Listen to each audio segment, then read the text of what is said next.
Time for DodgerHeads.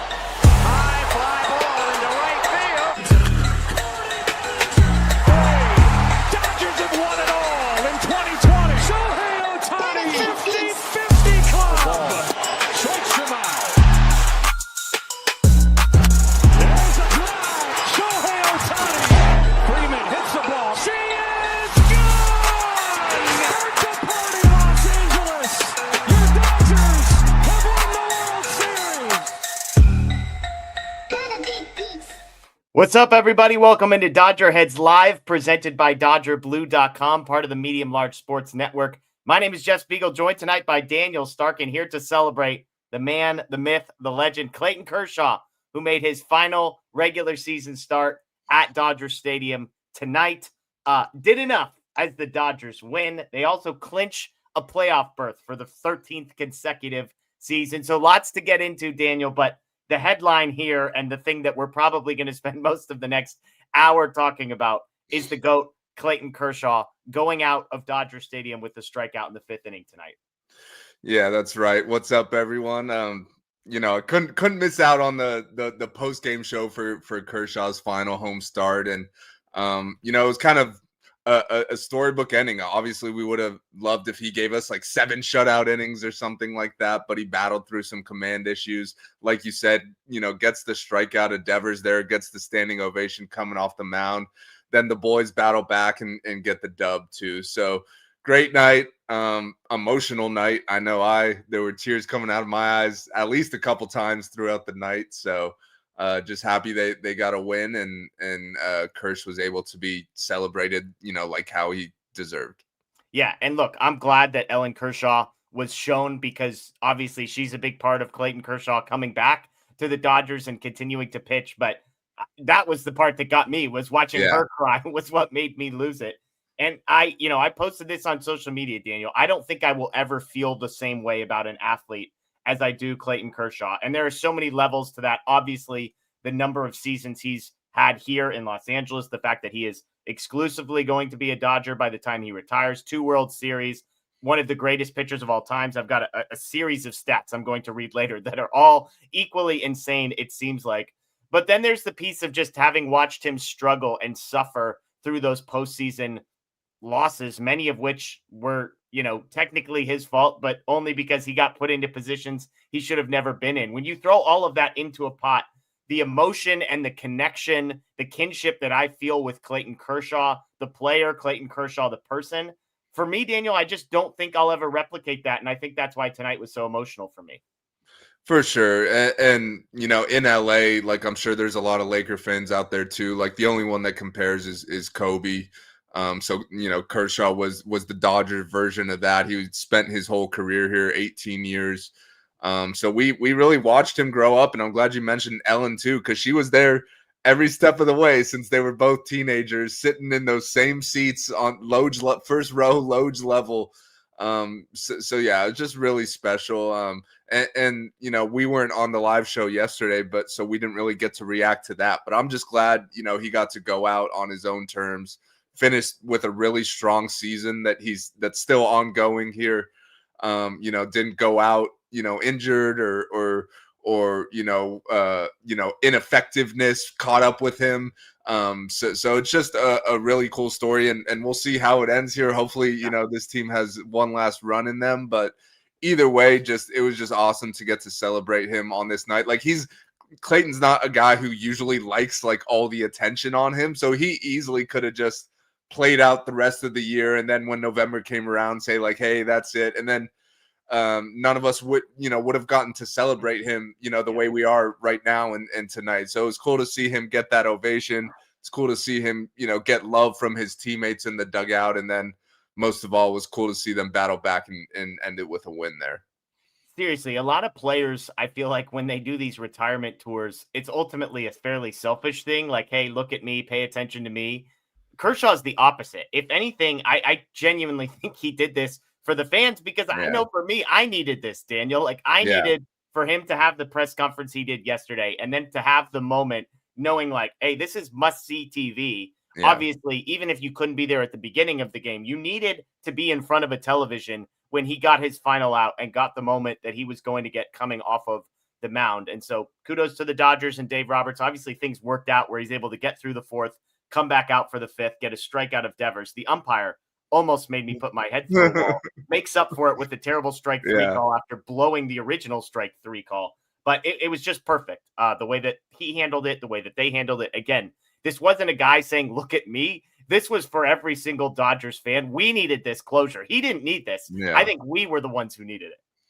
Yeah, no doubt. Like there's so many times where, players, retire or get traded. And then like you think back like months later, like crap, like we're never going to get to see that guy in a Dodger uniform again. And maybe we took, some of it for granted or whatever the case may be. But at least with Kersh, the fact that he announced this now, we were able to enjoy tonight and really take it all in, just knowing that it's his last time pitching at Dodger Stadium in the regular season. We'll see what happens down the line. But yes, it kind of reminds me of Vince Scully too, where it was like those last few games, you knew they were coming, but it's still nice to be able to celebrate, legends who absolutely deserve it. And like you said, I'm with you. Like if it was up to Kersh, he wouldn't have done this, but it was more so for the fans to be able to celebrate him, for his teammates. Like you saw a lot of old Dodgers that he played with come back and be there all wearing his jersey. That was cool too. So yeah, just a really special night.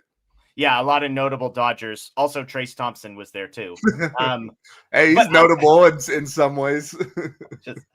I just laughed. They're like, Russell Martin's here, and Austin Barnes is here, and Andre Ethier's here, and oh, by the way, Trace Thompson too. I'm like, okay. AJ Pollock got snuck in there too. He's not someone you at least he signed a big contract. Like at least at one point, like I was just like, Trace, they DFA'd the guy, poor guy. So glad he's back. I'm glad you mentioned Vince Scully, Daniel, because I don't think I had processed it, but I think that those two, like, I probably felt as similarly about the two from the perspective of like the emotions of them not being there anymore. And Vin's different because you heard his voice every single day for us, our childhood growing up. I should say for us, for pretty much anybody in the last 50 years, it was Vince Scully as their childhood growing up. But again, there's something to be said about the person behind it as well. This wasn't a guy who caused controversy. This wasn't a guy who was like in the news in the wrong ways necessarily off the field either. He's hosting charity events to raise money for people that need it. And so I think the total package of Clayton Kershaw, the fact that he came up when he was young, the fact that he pitched for as long as he did, and again, the fact that we're going to get to some stats that suggest he's probably in the top 5-10 pitchers literally of all time in Major League Baseball. He's got 2 World Series championships. And so it's an emotional night for I think you and I are not alone. I can tell by reading the chat, everybody that's joining us live on Facebook, YouTube, Twitter, people that are intentionally tuning in after the fact to catch this via podcast or whatever the next day. This was a great one. And to your point, Daniel, you said it at the get-go. Look, we would have loved for Kershaw to be dominant. He was not tonight. 4 1/3, 4 hits, 4 walks, 2 earned runs. The first guy hits a home run, and every single one of us is like, you have got to be freaking kidding me. Do not do this to me, right? But he settles down, and it's like the 3,000 strikeout night. It's like, look, the pressure, the emotion of the night. Expecting him to be tip-top perfect is not necessarily realistic. So kudos to him for settling down, getting through 4, and then again, being able to come back out. I'm glad he ended on a strikeout of Rafael Devers, because in many ways, it wasn't how I would have drawn it up. But Daniel, in hindsight, it still feels like a perfect night for Clayton Kershaw. Yeah, no doubt. And he's put in a tough spot, right? Like he goes out to the mound in the first inning. Yeah. His teammates aren't with him. Like everyone's given him a big ovation already. So at that point, it's like, man, I really can't crap the bed now. Like everyone's here to celebrate and I need to give them something to celebrate. So you could tell he was, his command wasn't what it usually is, 4 walks, but he did end up striking out 6. So that was actually pretty good. Pitches into the 5th inning. And the most important thing is getting that strikeout to end it. So, so he could get off the mound on a high note, get the ovation he deserved. And it was just cool to see, his family celebrating. His sons started taking their shirts off and twirling them, and his wife's crying as she's holding other little kids. And I think she's pregnant with their 5th Their fifth is on the way right now. So he's got a whole starting rotation coming. So I understand why, I guess why he wants to hang it up now. Like, he's got a beautiful family, and now he's going to get to spend all the time in the world with them after, this season ends, of course. Yeah, I loved all the times he said he has 4.5 kids during the my wife got a kick out of that line from Clayton Kershaw. I want to get to some Kershaw stats here in just a second. Let's go through some super chats. Hawaiian Kira, happy ending at home, epic career. Thank you, Clayton Kershaw. Fritz, DodgerHeads is a great show. Kershaw striking out Devers for his last regular season start batter is up and to the right. He's not done. Back to back. Let's go. Brandon, love Kersh. Don't trust him come postseason. Brandon, we will accept none of this on tonight. So skipping through. We appreciate the super chat. We love Kershaw as well. That we're gonna leave it there for. Can we just leave it there for tonight? We have plenty of time. We'll have plenty of time to talk playoff rotation and all that stuff. We'll just enjoy tonight. Bacon Tree, Shohei might pass 54 homers. Mookie hot at the right time. Tanner wasn't bad. Kirby Yates also not bad. Teoscar and Freddie need to pick it up. Salute to Kershaw and his family. Thank you, GOAT. Absolutely to all of those things. I'm going to read you some insane Kershaw stats, and you're on social media like I am, Daniel, so I have no doubt you've probably seen some of these. I'm sure there's more, and I've told people you need to tag me in every single one that you see because I can't get enough of these. I'm going to read these, and you just tell me which one of these jumps out the most. These are in no particular order. Jim Passon, he's got a couple of these. Some of Clayton Kershaw's numbers since his last Cy Young Award in 2014. So since he won a Cy Young Award in 2014, 240 starts, a 7.25 win percentage, 2.59 ERA, 0.978 WHIP, a 156 ERA plus, almost 10 Ks per nine. That's since his last Cy Young Award winner. There was another one in here. This next one, Jason Catania. Kershaw's first 9 seasons, 2.37 ERA, 1.01 WHIP, 9.8 strikeouts per 9. That's his first 9 years. His last 9 years, 2.81 ERA, 1.03 WHIP, 9.3 strikeouts per 9. The guy literally, I kept saying it, he's never been bad when he pitches. Another Jim Passon stat. This one doesn't make sense to me. If Kershaw were to pitch and allow 146 earned runs to cross the plate before he recorded another out, his ERA would still start with a 2 for Clayton Kershaw. Insane there.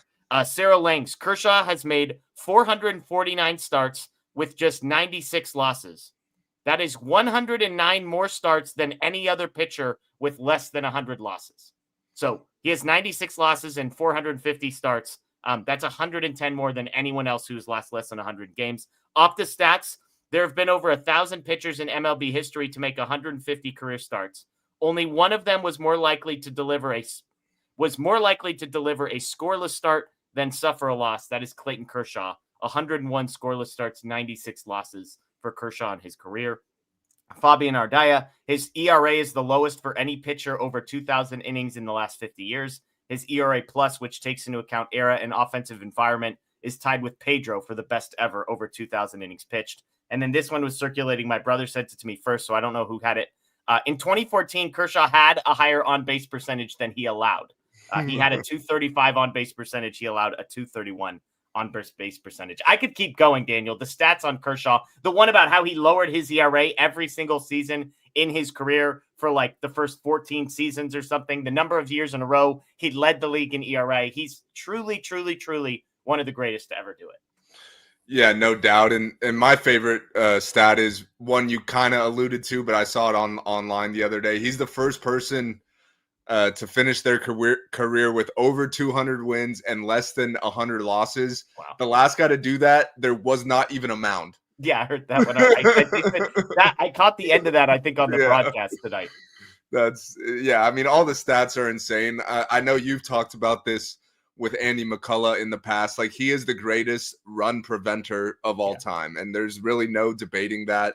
And ultimately, like, when you're on the mound pitching, that is your goal, to not give up runs, and he's the best ever to do it. Even, you mentioned the stats, like, since his last Cy Young, like, even in the latter stages of his career, dealt with all the injuries, lost his velo, on and on and on. The guy still prevents runs, and we saw that again tonight. Like, didn't have his best stuff, but limits them to 2 runs. That way, when the offense gets going, it's an easy win. So it's been an absolute, pleasure He's the greatest pitcher I've ever seen, and I don't see that changing anytime soon. So I'm just, I just feel blessed that we kind of, we got to witness it from start to finish. I know there's probably maybe some younger people in the chat, but a lot of us did get to witness it from start to finish. And it's been a heck of a ride. And I'm glad he's gotten, you mentioned it, towards the start of the show, like in 2020, like we were more happy for him than anyone else for him to finally get that ring. And a lot of people forget, like he was actually really good. He went 2-0 in that World Series in 5 postseason starts in 2020. He was 4-1. So he was a big part of that team. And then last year he gets his second ring, obviously wasn't able to pitch in the postseason. So I'm excited, for what he could do here, in this last hurrah. Would be really cool to end it with one more ring and get a third one, which for all those years, it didn't ever, like I didn't ever even consider the possibility of Clayton Kershaw ending his career with 3 rings. So that would be incredible. Yeah, absolutely. Absolutely. Here's his ERA by season. 2008, he comes up as a 20-year-old, 4.26 ERA. From that point forward, so this is starting his age 21 year, 2.79, 2.91, 2.28, 2.53, 1.83, 1.77. That's not a typo, by the way, over those 2 seasons. So this is 13 and 14. We're talking about 434 innings. He had a 1.8 ERA. That's insane. 2.13, 1.69, 2.31, 2.73, 3.03, 2.16, 3.55, 2.28, 2.46, 4.5. That was 2024. And then this year it's down around 3.5. So, again, how many guys do you see throw an ERA with a 2 in Major League Baseball anymore? Not that often. How many guys do you see it do like 15 out of 18 seasons, which is basically what Kershaw has done? So unbelievable stuff from him. And again, does just enough for the Dodgers to go out and get this win tonight. Thank you again to everybody that's hopping in with us. We appreciate you. Facebook, YouTube, Twitter, huge crowd tonight, as expected, to celebrate the GOAT. Super chat here from One Fast Q50. What would a prime Kershaw contract look like? He's literally the greatest pitcher that has pitched. So take the Garrett Cole contract or the Yamamoto contract, or pick the biggest one that's ever been given out. It would have been bigger than that, because there is nobody that has pitched in the last 20 years who is better than Clayton Kershaw. I will die on that hill forever, because you mentioned it. Run prevention. That's the goal. The goal is run prevention. Strikeouts are great. Why are strikeouts great? Because they help you prevent runs. Why are not walking people great? Because it helps you prevent runs. If you can prevent runs, that's the goal. Kershaw's done it better than literally any pitcher who's ever lived and played Major League Baseball. So it would have been the biggest contract of all time had he done it. The Dodgers kind of avoided it. A lot of short-term deals. He made plenty of money. That wasn't why he was playing baseball. So all I know, Daniel, is it would have been big. Yeah. And we'll see if this was the end. I've been scrolling Twitter here, and our guy Matt Moreno tweeting from Dave Roberts' presser. Matt tweeted, when Dave Roberts went to take Kershaw out of the game, he said he congratulated him on a great career. Roberts said Kershaw responded by apologizing for pitching so poorly tonight. So classic Kershaw there. And Matt also said that Dave was asked outright for clarity if this was Kershaw's final start, and he said they're not sure yet. So we'll see if he pitches next week. What it would be in Seattle, I guess, to end the regular season potentially, and then playoffs maybe after that. But either way, if this was the end, I don't think this will be the last one. Like I think he will be on the playoff roster, maybe not in the rotation immediately, but I definitely think he's pitched well enough to deserve a spot, even if it's out of the bullpen. So I hope this isn't the very last time we've seen him pitch. I hope we could at least, get one more moment in the postseason. But it seems right now that's legitimately up in the air. If he pitches in Seattle, the number of plans that I'm going to feel moral and ethical dilemmas about canceling on Friday are going to be absolutely. How long would that drive be from Portland? Is that like a 4-hour drive or 8 hours? Not long enough to say no. I think it's like 4 hours. Okay, that's doable for sure. That's an up and back. You hop on the train in Portland. They drops you off outside the stadium. You don't have to drive or pay for parking. So we'll see. My goodness, God, I'm already hating the just looking at my schedule on Friday and the reasons I can't go and the reasons I'll definitely want to go. Yeah, for sure. Cole says Kershaw as an opener, game 1 of the wild card. Winky face. Just going to let that one go. We appreciate you, Cole. Thank you. Thank you. Yeah. Let's talk the game real quick because obviously, again, Kershaw's the storyline. Kershaw pitches 4 1/3, 4 innings. 4 hits, 4 walks, 6 strikeouts, 2 earned runs is the final line for him. Don't look now. 4 2/3 of good pitching from the Dodgers bullpen. 4 2/3. They get 8 Ks. Enriquez gets 3 strikeouts. Robleski gets 3 strikeouts. Tanner Scott gets 2 strikeouts. They allowed just 1 run. But it was kind of the perfect moment because Kershaw comes out in the 5th. And then you get to the bottom of the 5th, and it's an Ohtani 3-run homer, followed by a Mookie Betts solo homer. And I just was like, the GOATs unite. Like, it's like Kershaw, Ohtani, Betts, just put all your magical power rings together, and this is what happens. It just felt real to me, Daniel. Like, I'm watching the offense in the 5th, and I'm like, yeah, I mean, I can imagine this happening 2 weeks from now in the postseason. Like, this is how it's supposed to look, and here we are. Yeah. I saw some people tweeting that that was kind of a passing of the torch, with the Ohtani homer, like the face of the franchise. And that was a really cool moment. I saw them hugging in the dugout after. And obviously, like, you want to celebrate these type of nights with a win. And for a while there, it was looking like the bats were going to stay quiet, but then Shohei, goes oppo. And then Mookie has been on fire lately. And it was good to see that continue. He goes back to back, and you mentioned it with the bullpen. Like, that's obviously been the Achilles heel of this team recently. Like you mentioned, things are starting to come together. We see the starting rotation has been downright awesome. The lineup is starting to figure it out. Like I just mentioned, Mookie getting hot, Shohei's doing his thing. There's a couple other guys that need to join in on the fun here to really make it a complete offense, but definitely feel more comfortable with the offense than a few weeks ago. So the last part is the bullpen, and tonight was a good start. Not gonna overreact or anything, but it was good to see those guys go out and throw up some zeros and get a win for Kersh. Yeah, only 4 Dodgers on the offensive side do get hits in this one. Page's 3 for 3, Rojas 2 for 3. He had the home run that got the Dodgers on the board, and then Ohtani and Betts each with home runs as well. So just 7 hits for the Dodgers. They do draw 2 walks, but it's 3 home runs. So this is the team this is what you expect from the Dodgers offense, the home run heavy stuff, which they can do when things are right. Ohtani, what's he up to? 52 home runs on the season, on his way to another MVP award. But again, this is like, you watch nights like tonight, Daniel, and this is why the hope is going to kill all of us. Sure. Because it's there. Like, it's not like, well, but the pitching staff's banged up, or, well, like the offense. It's like, if this group can get across the finish line and survive, 9 more days or whatever, and the lineup is some version of this, I mean, probably with Max Muncy in the middle of it, potentially with Will Smith in the middle of it. But if you get me Ohtani, Betts, and Freddie Freeman across the finish line, this starting rotation and a hodgepodge groups of bullpen guys where I just need to cross my fingers, 4 of them figure it out on the right day, like, that's going to be the hope that kills us. That's what's going to make us believe. That's the reason they're going to be the favorites in Vegas when the postseason starts, because they have the pieces to be the best team in Major League Baseball. Yeah, no doubt about it.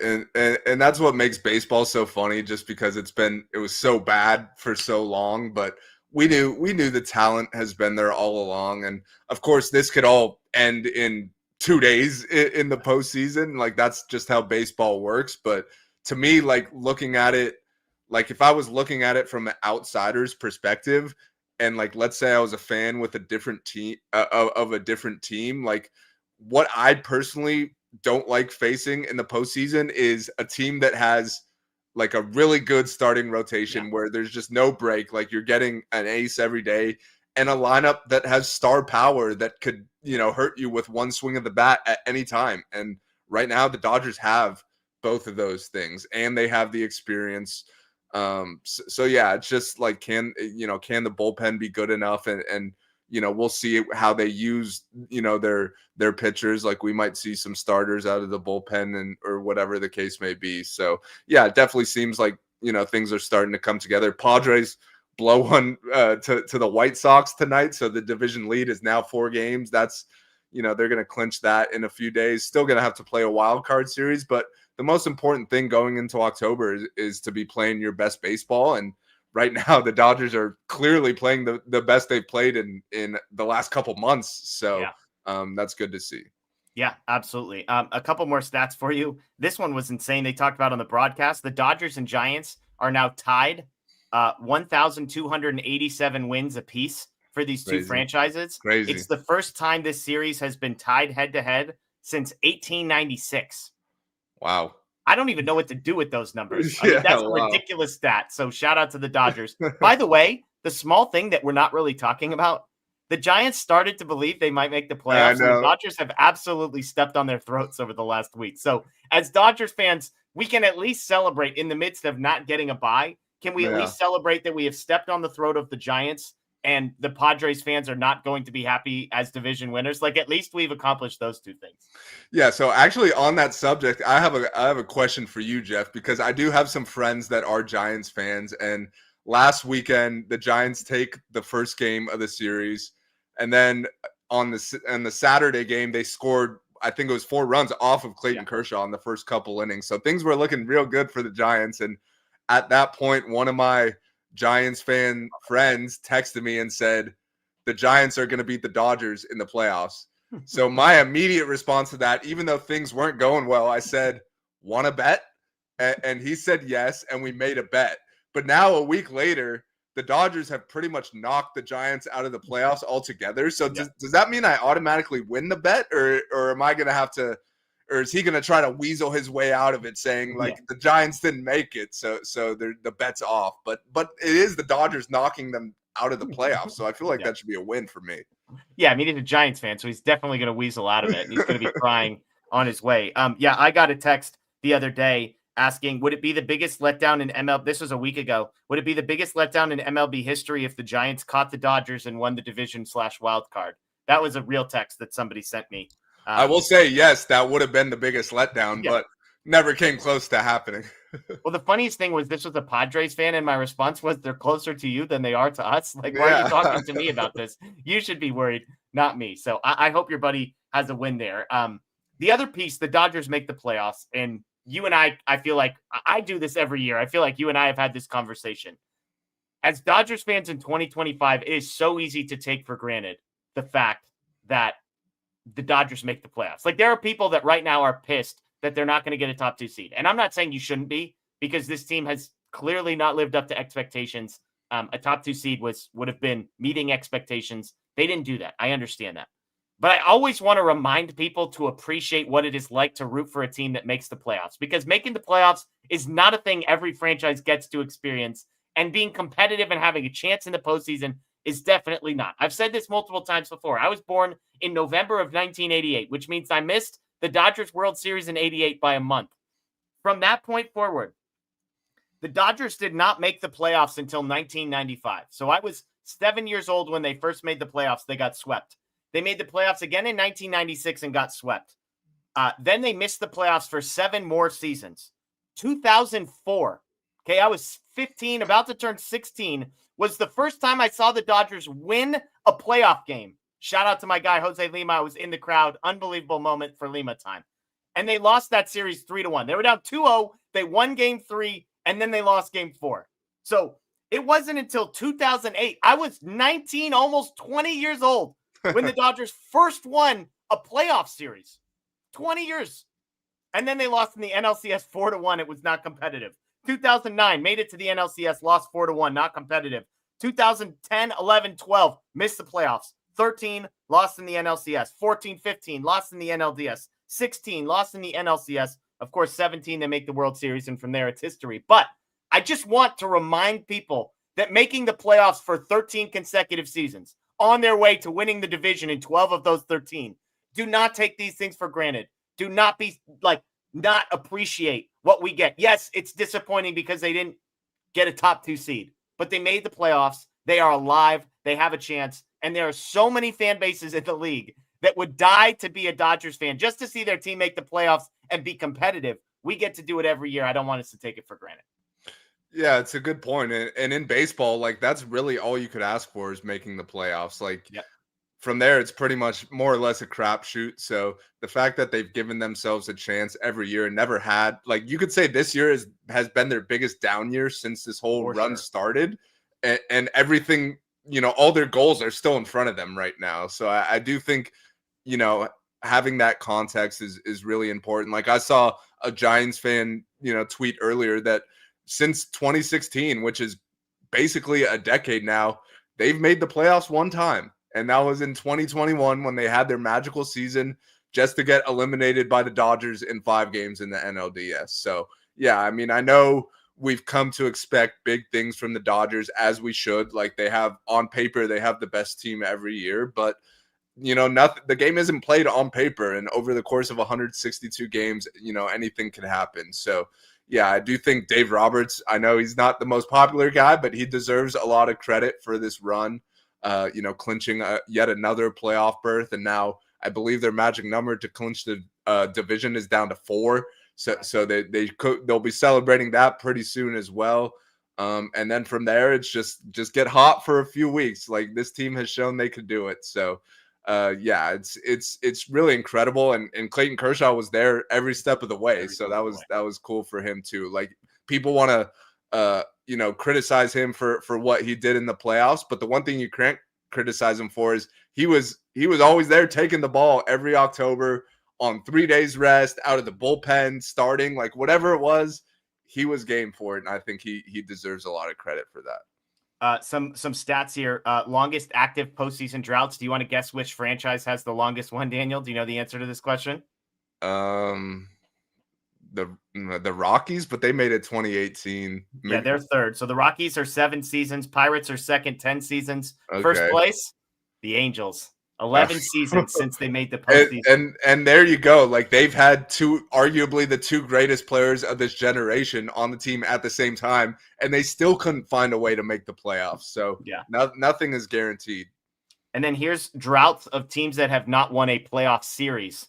The Pirates have not won one in 11 years. The Angels in 15 years. The White Sox in 19 years. They haven't won a playoff series since winning the World Series, which is crazy. That's wild. How about this? The Cincinnati Reds have not won a playoff series in 29 years. 1995 was the last time they won a playoff series. So, Again, you could be disappointed they didn't get a top 2 seed. Just be glad you're not a Reds or an Angels fan, everybody. So, let's get to some super chats here. Hawaiian Kira says, got to admit, everyone knew their assignment tonight. That is absolutely right. People did their job.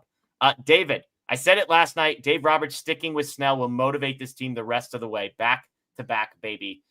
Do you believe, like, sort of in these last few days, Daniel, it's so hard because this team will go on these like 4 or 5 day runs where you're like, oh, we are back, baby. And then they lose like 2 in a row, stupid ones.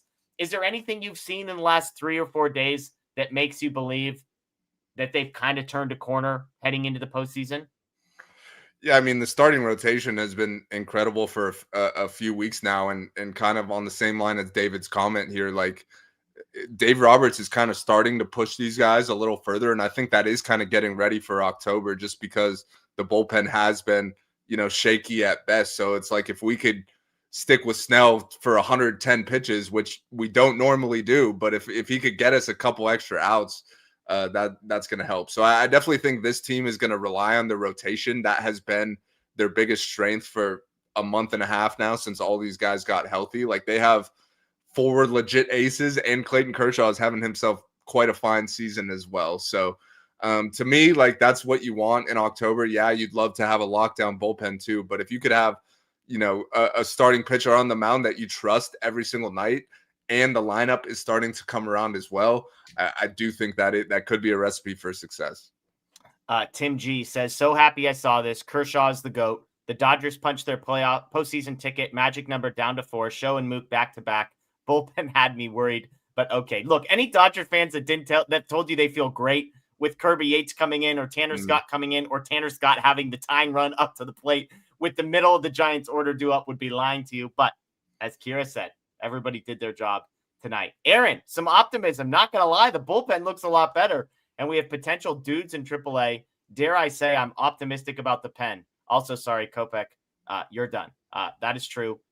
Daniel, optimism, Dodgers bullpen, we buying it? I'm not there yet. I do think, it is good to see, like Kirby Yates and Tanner Scott have, quality outings tonight, put up some zeros. Like, I don't I think Tanner Scott is still on the playoff roster, but I do think Kirby Yates is right on that line. So it might not be the best thing if he has a couple good outings here and then he works his way onto the roster and then it's a disaster in October. But at the end of the day, they're going to need someone, and there's spots kind of up for grabs right now. Like, we'll see if Kyle Hurt gets a look. We'll see if Roki Sasaki gets a look. They just called up Will Klein today. That I know you tweeted a little surprised at that. I was surprised at that too. But we'll see who kind of takes those last few spots. Like maybe a guy like Emmett Sheehan is going to be in the bullpen. I would imagine he's pretty much a lock at this point. So I think they have the talent there to piece it together. Like Brock Stewart might be back in a couple days as well. Yeah. But I just like they're not going to have the dominant bullpen that they had last year. But at the end of the day, it's still kind of a lot of the same guys. So it's like, can Blake Trinan put it together for 2 or 3 weeks? I'm confident in that. So we'll see. But I still think like we got to see a couple more than like 4 good games from the bullpen to be fully bought in. But I think they're at a point where their starting rotation is been so good and is starting to give them some length that, you could kind of work around some of these bullpen issues. Tanner Scott tonight's 12 swings, 7 whiffs, 58% whiff rate. That has not been the case for him. As I know, Scott Gearman has pointed out, he's heavy slider through 18 sliders, just 5 fastballs tonight. Obviously walked, infield single and a walk, loaded up the count a couple of times. So it didn't necessarily feel like the command was totally there. And I guess my question with him, I'm optimistic. Like I'm hopeful. I shouldn't say I'm optimistic. I'm hopeful. Meaning I don't necessarily have reason to be hopeful, but yeah. I'm choosing to be hopeful. To me, my question, Daniel, is this whole slider thing with Tanner Scott. Is it just a bit? Like, is this really going to work? Is this sustainable? Or is this just like so different that it's kind of working for a little bit and it's going to keep working? Or are guys eventually going to be like, oh, he's not throwing fastballs and things are going to go sideways? That's my question. I think a lot of with him is location. Like he's got really good stuff, and like even the fastball, if he's locating well, is a good pitch. But a lot of the time, he's just been right in the middle of the plate, this year. So that's why he's given up a lot of home runs. But if he's, sometimes by pitching backwards, getting ahead with the slider, that makes your fastball even more nasty. But at this point, when you're Tanner Scott and this season has gone the way it's gone, like, yeah, try new things, like pitch, different than you have the whole year, because it clearly hasn't been working. But we'll see. It's only an outing or two. Like, I'm not just going to take one outing and be like, yeah, this is the undisputed closer in October. Like, things can change outing to outing. We know how volatile relievers are, but considering how tough of a year it's been for him, it is, good to see that maybe, he's trying different things and maybe he found something. But we'll see how he looks next time out, as always. He's had, it looks like 3 seasons in his career where he's thrown more sliders than fastballs. The most prominent was 2022. He was a 62% slider guy. However, last year, dominant year that gets him the big contract, 60% fastballs compared to just 40% sliders. So we'll see. Obviously, I see Scott. Like, I know he's throwing a bunch of sliders. I'm not saying he isn't throwing sliders. The question is that going to work? Can he be a dominant reliever while doing that? Tonight, I don't know. Like, does tonight make you more confident in Tanner Scott, Daniel? I guess that's the question I'm wondering. I like the swing and miss, but the tying run was up at the same time. Yeah, I mean, it was a tough play for Kike, like on a hard hit ground ball. So if that play gets made, then maybe it looks a little, more of a convincing outing. But I just need to see more. I've never been at the point where, Tanner Scott's been like off of my postseason roster. Like, it's never gotten that far with him. But it's also like we're at the point where it's like you got to show us something, or it's like we're running out of time here. So I guess it is good that he's starting to finally show us something, but we'll see how he finishes the year and kind of what role he winds up in October. Jedi Engineer, I wish Kershaw had been able to make it to 1 out in the 6th. Beautiful day, all the same. I was just hoping he could get a win, but again, he got out of it. The Dodgers won. Success all around, as far as I'm concerned. D Nation Life. Sorry. Just for me, I'm just happy he ended it with a strikeout there, and we gave him that ovation, like coming off the mound. Like, it would have been kind of awkward if he like walked 2 guys and then gave up a 3-run homer, and then he's getting taken out. Yeah. So It's a great point. The fact that he gets it on a strikeout there limits the damage to 2 runs and 4 1/3, and then they get the win. I like it would be pretty selfish, I guess, for us to ask for more than that. Like, we'll take what we could get here. It was a fine enough outing. When you say it that way, it's a great point. Like all of the other ways this could have gone wrong, where it's like, yes, he might have gone deeper, but what if he had left with like the bases loaded? What if he had left right after giving up something bad? So yeah, the fact that they did it the way they did it, I'm with you. We just be content, be satisfied. D Nation Life, more of a vent than anything. Real mad this was kept behind a paywall. Have a great night, guys. Kershaw equals the GOAT. Look, these things are decided well in advance, but it was definitely tragic and unfortunate for those that don't have Apple TV. And I would say for Dodgers fans that didn't get to hear Joe Davis or Steven Nelson call this game. I think there was a way you could have tried to sync up the radio broadcast. It sounded like there were some audio issues a lot of people were having with Apple TV. So, I feel for you, D Nation, and all the folks who weren't able to watch, or at least weren't able to watch it legally. 300 GJW. I will say this: Scott Slider has looked a ton better the past couple outings. That hit he gave up was a nasty pitch. The dude killed Worm Dawn. Look, the whiff rate tonight was really, really good. So we'll see. I'm with it's so volatile. You use the word, Daniel. It's a perfect one. It's volatile the way that postseason works, the way that relievers work. Like he could go out there in the postseason and have 3 or 4 great outings. I always go back to Julio Urias when he closed out the 2020 World Series. He got 9 outs. He had no strikeouts. Like that was insane batted ball luck. But guess what everyone remembers? He got 9 consecutive outs and closed out the game over 3 innings. And so was he good? Not necessarily, but he limited runs and got outs, and that's what matters. So I think Tanner Scott, like he could pitch well and give up a home run and be crushed, or he could pitch poorly and get outs. That's the beauty and the curse of being a reliever in the postseason. So we'll see how it plays out. But I mean, like we talked about this last night, Daniel. I'm curious for you.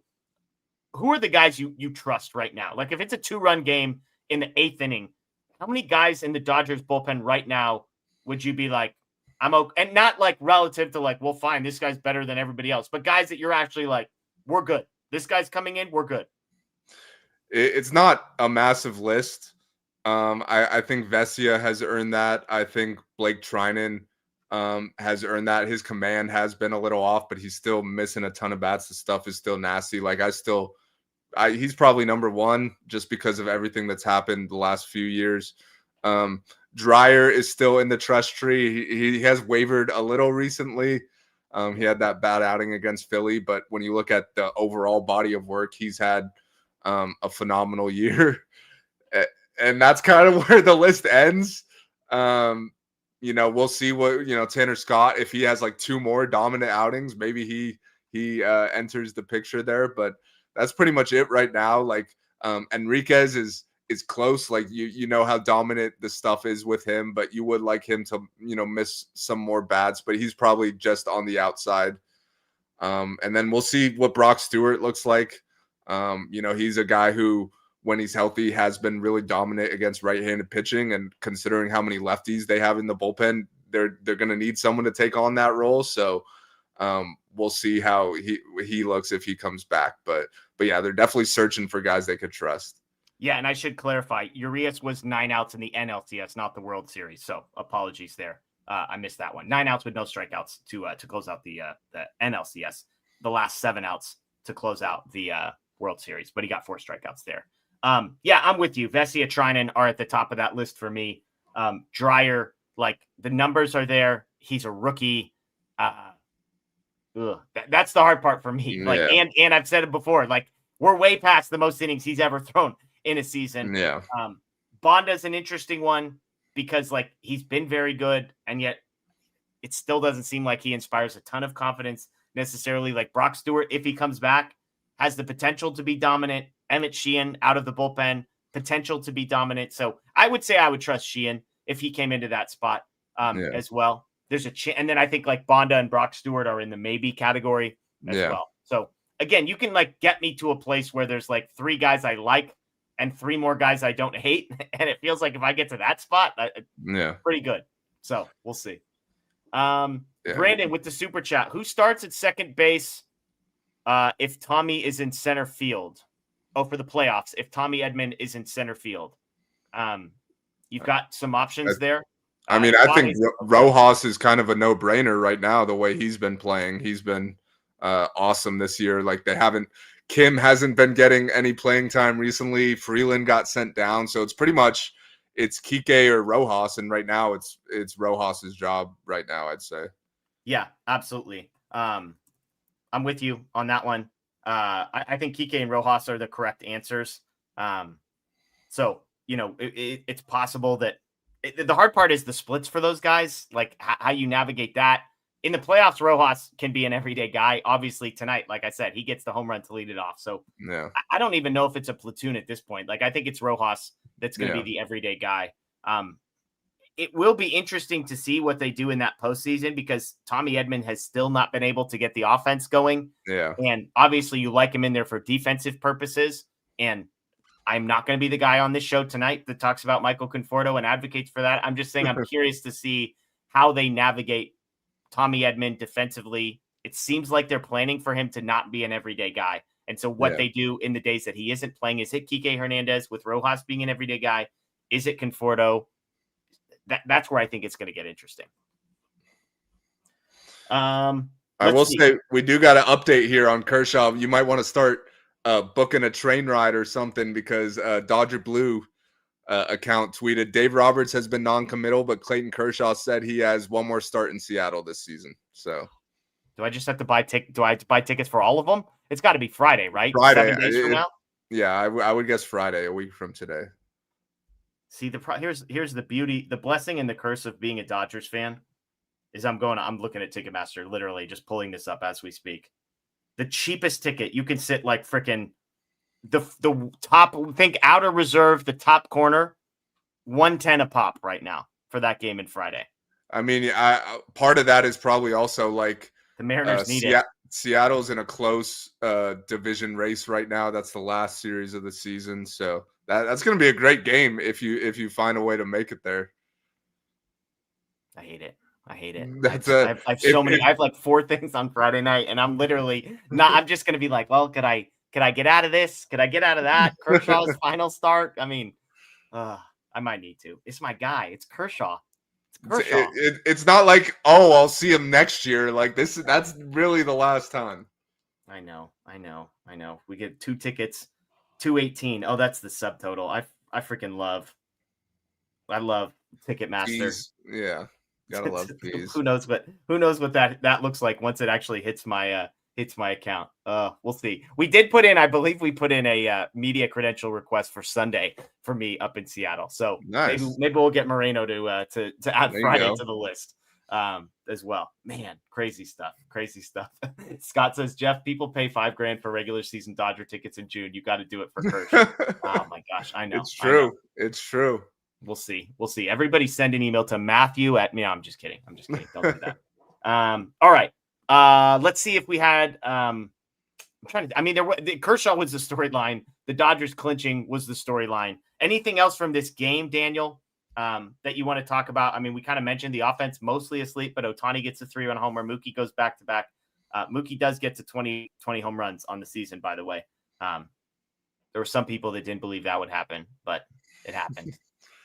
So OPS, I believe, starts with the 7. 741. It's almost at the point where you could round up to an 8, but we'll let them stay hot for another week and then talk about that. Hey, there's some people that predicted an 800 OPS for Mookie Betts in the second half of the season. I'm not going to point any fingers at who predicted those things, but somebody on this show predicted an 800 OPS for Mookie in the second half. Anything else? I mean, Mookie does feel like he's getting hot. Ohtani obviously with the big home run tonight. Rojas, Pages 3 for 3 from him. Kind of a nice guy. It would be great if he got going again and returned to all-star form for Pages. Yeah, no doubt. And like all jokes aside, like if this is the version of Mookie we're getting the rest of the way, then that makes this team that much more dangerous. Like he's looked over the last month and even almost a month and a half now, he's looked like, the MVP all-star version of himself. The defense at shortstop has stayed great, and he didn't move back to right field for him to get hot here. So it's been cool to see. I know me and you have believed the whole time. So That's been cool to see him finally turn it around, because it was rough there for a while. But yeah, I definitely think, you mentioned Pages.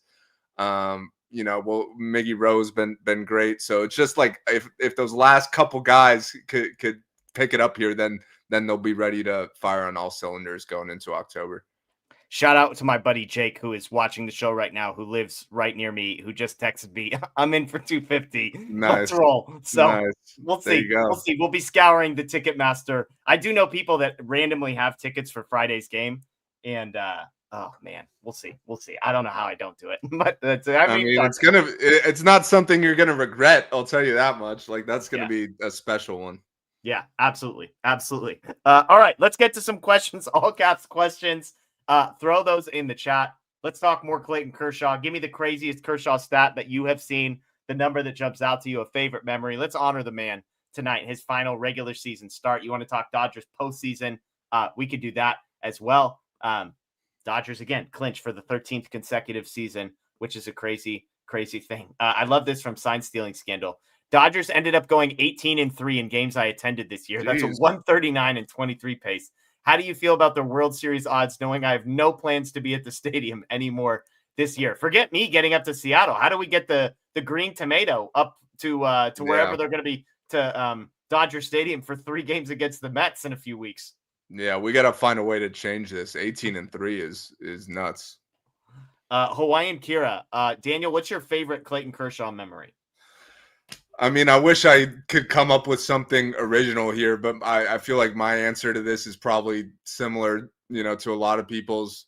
There's a few that come to mind, like obviously the no-hitter, the opening day start when he goes, shutout with a home run, him running out of the bullpen when they won the World Series. I know you were tweeting about that as well. That like the image, it's on your shirt actually, right? Or is that? No, this is him. Oh, that's him pitching. Okay, that's him coming set. Okay, but just him running in with his arms up, and just like looking around, taking it all in.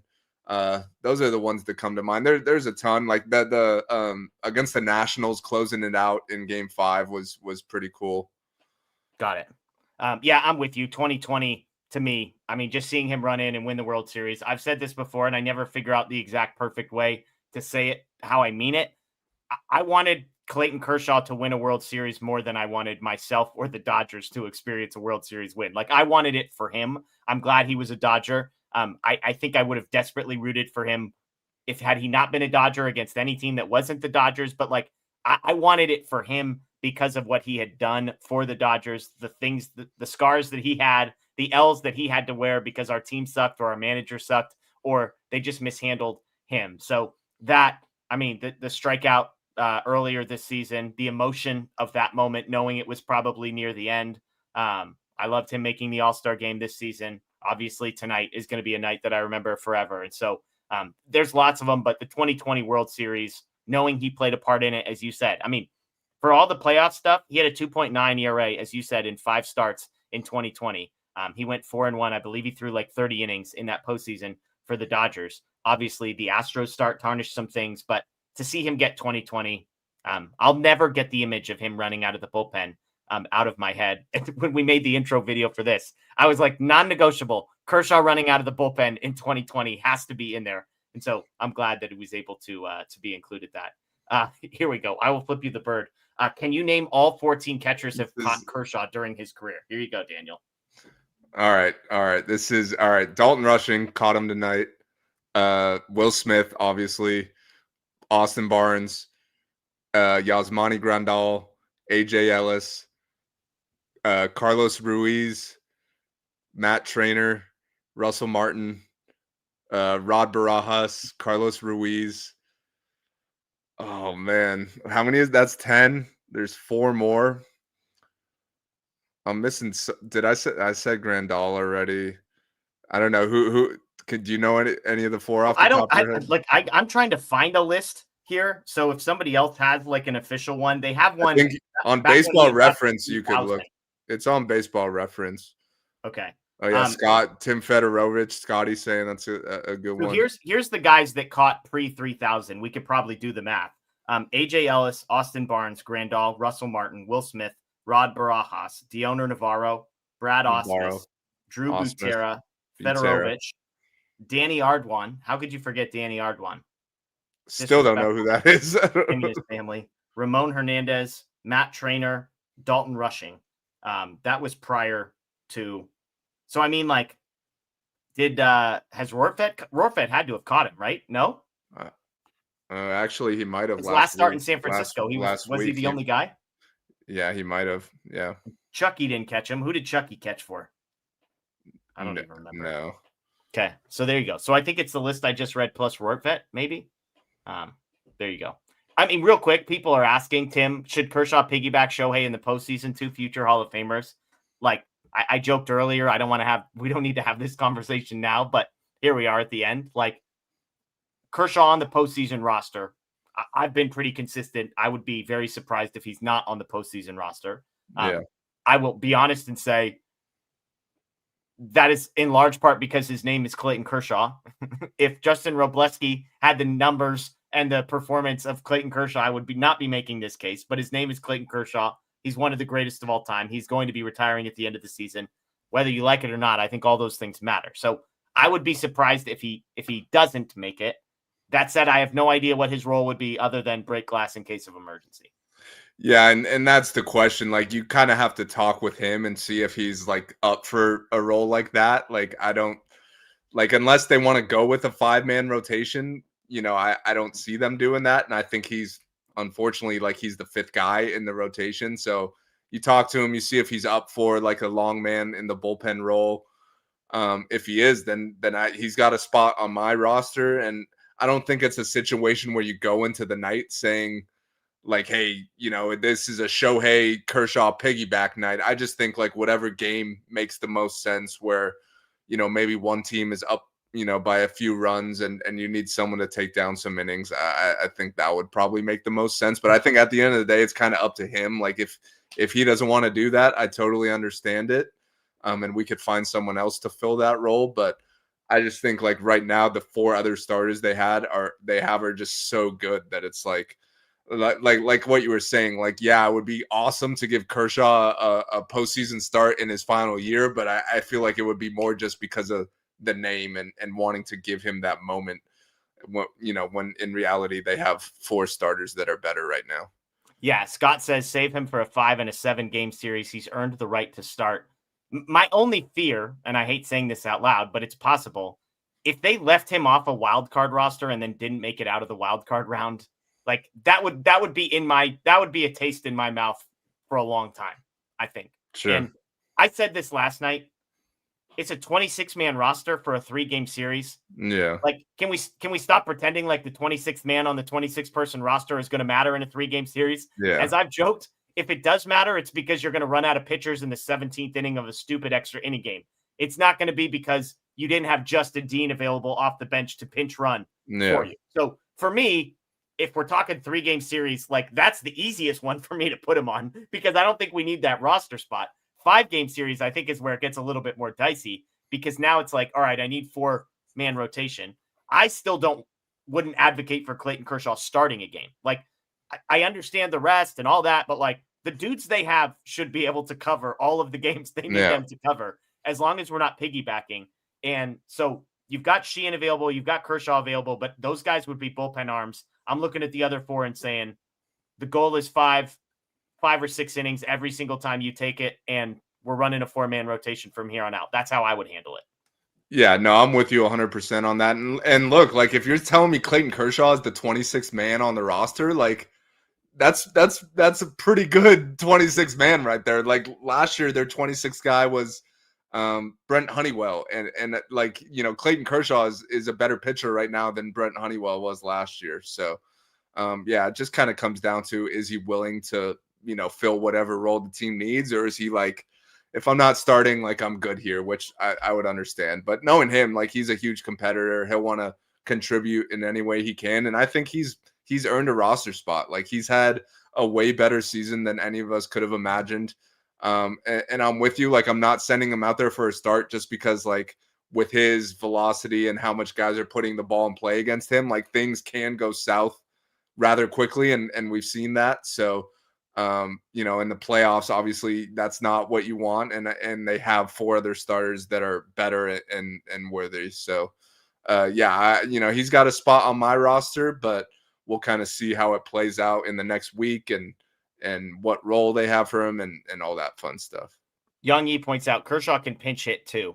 I mean, look, the way You some need of a these guys bunt. are swinging the bat, like, I mean, if I gave you Clayton Kershaw or Justin Dean and you needed a hit, like, I mean, if I'm being honest, how big's the gap? I don't know. Kershaw can lay down a bunt. I trust him to lay down a bunt. Yeah, definitely. Jedi Engineer, Jeff should have been like me and gotten tickets back in May. Fingers crossed for Sunday being Kershaw Day. I've stared at the Seattle series for so long. I hoped that it wouldn't matter.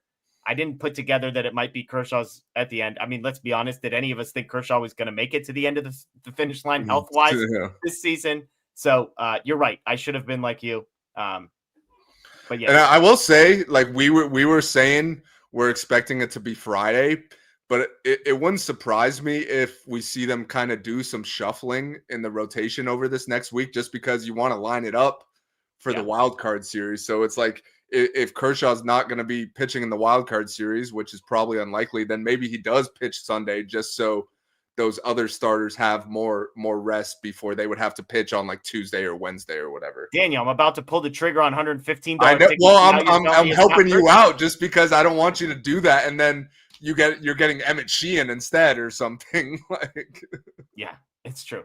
It's true. Carlos said the GOAT announcing his retirement fueled up this team. Who knows? I mean, look, it's definitely not going to hurt things from a mentality perspective.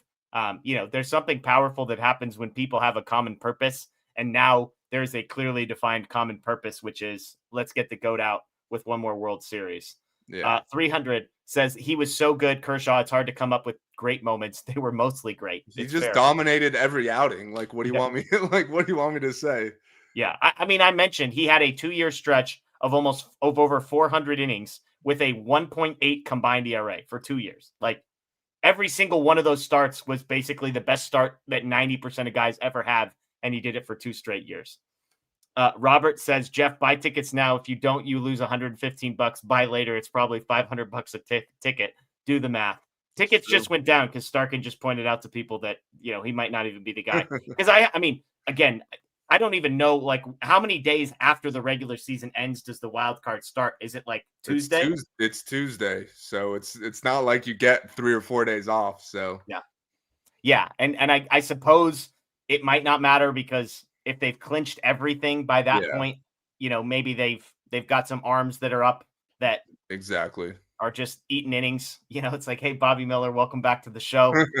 We need 9. We need 27 outs tonight. What's that guy? I think they DFA'd him, but what was that guy who threw like 120 pitches? Sauer? Matt Sauer, yeah. Bring him back to eat a few innings. Honeywell signs a 10-day contract just to throw 180 pitches in Seattle on Sunday. There you go. Amazing. Okay, a couple more here. Red Hat. From watching Kershaw the past 18 years, what's the biggest on or off the field lesson that will stick with you? I think for me, it's just amazed at the ability that this guy had to reinvent himself. He was a fastball curveball pitcher for the first half of his career. He was utterly dominant with those 2 pitches, and then the velocity left him, and he developed a slider. Like he literally developed a pitch that became one of the greatest pitches of all time. He has survived throwing 89-mile-an-hour fastballs. He has prevented runs every step of the way. To me, that's what sticks with me. He didn't just overpower people. He had incredible stuff, but he was a great pitcher every step of the way. For me, it's that, like, you could be the literal best in the world at something and still be a good person too. And that's what he exemplified to me. Like, you know, as good as he was, like, he had every right in the world to, you know, kind of be a dick. Like, you see that with a lot of athletes, but he was always, you know, the nicest guy on and off, you know, not on the field. He's very intense on the field, but off the field, the nicest guy. Did a lot of great work in the community with him and his wife. And by all accounts, they're just great people. So that's always cool to see when, like, the athletes that you respect and admire for what they do on the field are also great people off of it. Yeah, absolutely. Aaron, an interesting question. Because of the talk of not getting a 1 or 2 seed, He says, would you have rather gotten a bye with a lesser team? Obviously, this is not a real option, but say we don't have the excess of pitching options because of injuries, or would you rather play the wild card with this version of the team, right? Again, it's an invented question. It's not a real scenario, but it's a fair one. Like, would you rather have this team fully healthy, but having to deal with a 3-game crapshoot, or go in with a roster that looked like last year's where you're taping it together with duct tape and bubble wrap, but you get to skip the wild card and have home field advantage? I think I'd take this year's version. I think I would take the 3-game, take my chances, knowing that if I get past that, I've got a roster that can win this thing. Yeah, this is an easy one for me. Like, give me the best team possible. Like, if you can't win a 3-game wild card series against the worst playoff team in the National League, then you're not winning any World Series, and either way. So, yeah, I'm confident that they could make it through the wild card team. So, give me the best team possible. And if you remember, 2020, they won the World Series. They had a wild card series that year because everyone did. So, they should be able to handle business at home and then be ready to go for the DS. Yeah, absolutely. Absolutely. All right, let's get out of here with one more question. Cole asking, it's pumpkin spice season. Are you fans, or is it too much? What is your favorite item? Daniel shaking his head. We're ending Kershaw night with this question. Come on. No, absolutely nothing pumpkin. No. Yeah, I'm with you on that one. Absolutely.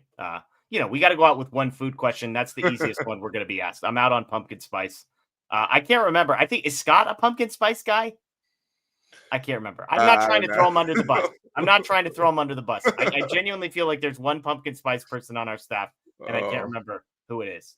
Amanda says Scotty loves pumpkin spice. There you go. I'm out on pumpkin flavored everything. But there you go. Clayton Kershaw, the GOAT, goes out for the Dodgers. Last, champion. We got our stuff. This will be hanging up at Dodger Stadium one day. Yeah. 5 years from now, it'll be in Cooperstown. Once in a generation type of pitcher, and someone will never forget. Are you going with me with torches and pitchforks if he's not unanimous in 5 years, Daniel? Yeah. I mean, there's usually some, idiot 80-year-old guy who wants to be different or whatever. But if there's he should be unanimous. There's no question that he's a Hall of Famer.